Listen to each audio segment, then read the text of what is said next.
When I'm sharing my thoughts or my opinions, which I'm asked to do on national television or in these cable programs, I spend a decent amount of time asking myself these questions so that I can do what Melissa has told us to do, and it is this. I ask myself, what about this case or this topic do I feel passionately about? I'm going to ask that question and answer it because I want to remove what I call the analysis paralysis syndrome. I think we've all heard of that and we know what that means. In other words, lawyers tend to show up feeling, oh, I'm supposed to sound smarter than everybody and look smarter and act smarter. And as a result, it turns you into penguin head. And you're like, yes, contextually speaking, on this particular day, the witness did affirmatively say, and what?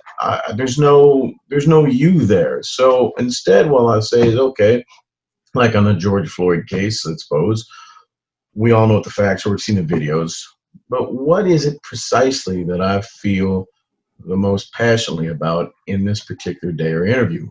For example, yesterday, the question which I didn't know was going to be asked, because on these formats, you do not know exactly what Vinny's going to say or how he's going to say it. You have to think on your feet. And he says to me, aha, look, there's a new video now that just surfaced. And he blows it up and he look inside of George Floyd's mouth and he says, see that? And it gets circled. You can see that little white thing in there. They're now saying that that's fentanyl and that's a pill and that's what actually killed George Floyd. So what do you think about that, Mr. Lowe?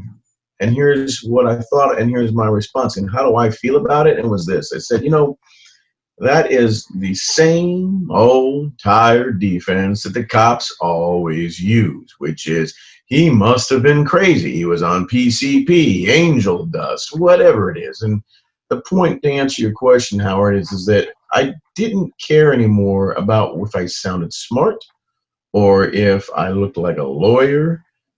What was important to me is to speak from my heart. So you have to get clear on what that is. You have to be aware of what you're feeling, get rid of all the crap that you're afraid of or you have jitterbugs over. That's just self-preservation. And you have to get real with yourself. So preparation is very, very important in order to do that.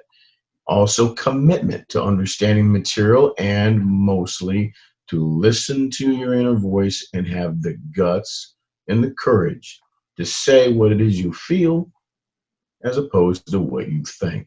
Very important.